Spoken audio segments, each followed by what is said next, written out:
আচ্ছা বন্ধুরা, তোমাদের কি বন্ধু আছে? তোমাদের বান্ধবী আছে? বন্ধু মানে কী গো? সত্যি কথা বলতে এগুলোর কোনোটাই আমি বুঝি না। আমার বন্ধুও নেই, আমার বান্ধবীও নেই। বন্ধু মানে কি, তার আসল মানেটাই হয়তো আমি বুঝি না। ছোটোবেলা থেকে বোনই আমার সবথেকে প্রিয় বন্ধু ছিল, মা বাবাই সবথেকে প্রিয় বন্ধু ছিল, আর দিদি ছিল সবথেকে প্রিয় বন্ধু। এই এগুলোই আমার বন্ধু, এগুলোই আমার ফ্যামিলি, এগুলোই সব কিছু। এদের নিয়েই আমি সব কিছু, এদের সাথে শেয়ার করা, এদেরকে নিয়ে ঘুরে বেড়ানো, সব কিছু। এরাই আমার বন্ধু। আর একটা বন্ধু ছিল, ওর নামটা আজকে আমি নিচ্ছি, পূজা। ও ছিল বন্ধু, পাশে বাড়ির। ও আমার থেকে বড়, তবে ওর সাথে আমি বন্ধুর মতোই মিশেছি, হয়তো ও বন্ধু।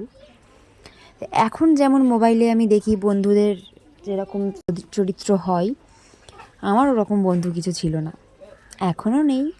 তবে এমন কিছু মানুষ আমার জীবনে আছে যারা আমার মনে হয় বন্ধুর থেকেও অনেক বড়, অনেক বেশি কাছের। তো তাদের ব্যাপারেই কিছু শেয়ার করব এবং তাদের নামগুলো মেনশন করব আমি।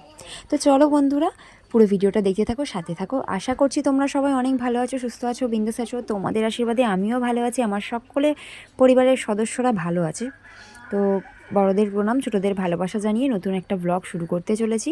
অনেক ওয়েলকাম নতুন ভিডিওতে। Let's go. তো বন্ধুরা, প্রথমেই আমি যার কথা তোমাদের সাথে শেয়ার করব, সে আর কেউ নয়, আমার হাজব্যান্ড দীপক।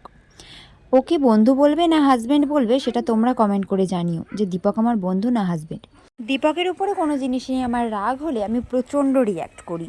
দীপকও তাই, আমার উপর কোনো কিছু নিয়ে রাগ হলে কখনো সখনো দুটো চড়ও মেরে দেয়, আবার অনেক রিয়্যাক্টও করে। সঙ্গে সঙ্গে ব্যাপারটা ওখানেই মিটে গেল। আবার একটা জিনিস যেটা ঘটে আমাদের মধ্যে, কোনো বিষয়ে ও ভুল করছে, আমি চিৎকার চেঁচামেচি করে বাড়ি মাথায় করে ওকে বকেও দিই। সেম জিনিসটা ও আমার সাথেও করে। কিছু একটা ভুল করলে আমাকেও ওরকম চিৎকার চেঁচামেচি করে বকে দেয়। আবারও যেটা ঘটে, কখনো সখনো যদি বুবুকে আমি বকছি, ও রিয়্যাক্ট করে ওঠে, ও বকলে আমিও রিয়্যাক্ট করে উঠি।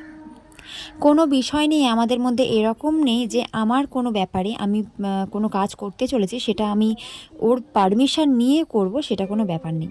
আমি নিজের ইচ্ছা মতো যা ইচ্ছা তাই করতে পারি। ওর দিক থেকেও ব্যাপারটা তাই, ও নিজের ইচ্ছা মতো যা ইচ্ছা তাই করতে পারে। কোথায় যাওয়ার হলে ওকে ছাড়া আমি একদমই যেতে পারি না। আবার ও তাই, আমাকে ছাড়া কোথাও যেতে পারে না একদম। কোনো কিছু খাবার আমাদের যদি কেউ একজনকে দেয়, ওকে হয়তো কোনো কিছু দিল কেউ, আমাকে না দিয়ে খাবে না, সমান সমান ভাগ করে দুজনেই খাবো। আবার আমাকে কেউ কিছু দিলেও সমান করে ভাগ করে দুজনে খাই। কখনো সখনো আবার যেই জিনিসটা আমার পছন্দের সেটা রান্না করলেও ও খায়, আবার ওর পছন্দের মতো কিছু রান্না করলেও আমি খাই। স্বামী স্ত্রীর মধ্যে তো এই জিনিসগুলো হয় বলে আমার মনে হয় না, তবে এই বিষয়গুলো আমাদের মধ্যে ঘটে। এবার তোমরাই বলো তো, আমরা বন্ধু না আমরা স্বামী স্ত্রী?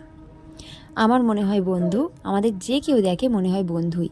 আর একটা বড় কারণ হচ্ছে, আমাদের যখন ঝামেলা হয়, কেউ যদি শোনে, সে বলেই দেবে যে কালকেই এদের ডিভোর্স হয়ে যাবে। কিন্তু ভগবানের আশীর্বাদে সেটা আর হয় না। কারণ ঝামেলা মারপিট করার সাথে সাথেই আবার দুজনেই কেউ একজন একটু ফাজলামি করলাম, তারপরে ব্যাস হাসাহাসি শুরু, ঝামেলা শেষ। এই একজন বন্ধু পেয়েছি জীবনে।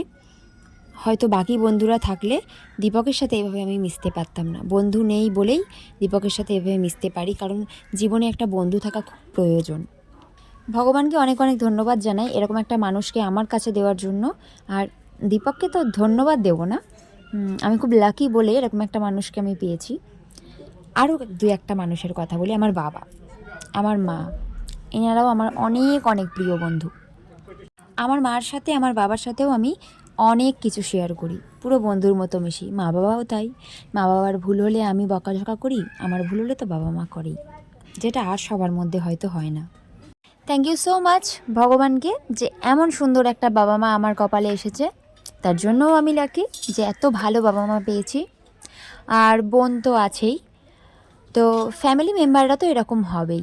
সবথেকে মজার বিষয় হচ্ছে আমার শাশুড়ি মা, যার সাথে আমি এভরিথিং শেয়ার করি। এমন কোনো বিষয় নেই যেটা আমি আমার শাশুড়ি মার সাথে শেয়ার করি না, বা আমার শাশুড়ি মা আমার সাথে শেয়ার করে না। সত্যি কথা বলতে বিয়ের প্রথম প্রথম শাশুড়ি বৌমার সম্পর্কটা খুব বাজে ছিল, কিন্তু এই 7 বছরের মাথায় গিয়ে শাশুড়ি বৌমার সম্পর্কটা এত ভালো হয়েছে, মাঝে মাঝে খুব মন খারাপ করে যে সবার জীবন থেকেই শাশুড়ি শ্বশুর বাবা মা একদিন চলে যাবে, তো আমার বাবা মা আর আমার শাশুড়ি এই তিনটে মানুষ চলে গেলে আমার কী হবে। তো এই কথাটা ভেবে এখন আমার গলাটা ভারী হয়ে আসছে। তো এই মানুষগুলো আমার জীবনে অনেক জরুরি। এই মানুষগুলোর যাওয়ার আগে যেন আমি চলে যাই, এটা সবসময় আমি ভগবানকে বলি। এতগুলো মানুষ ছাড়াও আমার জীবনে আরেকজন বন্ধু আছে, সেটা হচ্ছে আমার যা। সব জায়ের মধ্যেই ঝুটঝামেলা, ভালোবাসা সব কিছু মিলিয়ে থাকে, আমাদের মধ্যেও তাই। তো দিদিভাই অনেক অনেক ধন্যবাদ তোমাকেও আমার সাথে এত ভালো করে মেশার জন্য। আমি ভগবানের কাছে এটাই প্রার্থনা করি, এই সব কটা মানুষের সাথে আমার যেভাবে এখন সম্পর্কটা আছে, এরকম যেন আমি যতদিন বাঁচবো ততদিন থাকে। আর দিদিভাই যদি ভিডিওটা দেখে থাকো তাহলে কমেন্ট করো তোমার কেমন লাগে আমাদের এই সম্পর্কটা। তো আমার মনে হয় জীবনে বন্ধু না থেকে এরকম কিছু মানুষ সবার জীবনে থাকাটা খুব প্রয়োজন। ধন্যবাদ।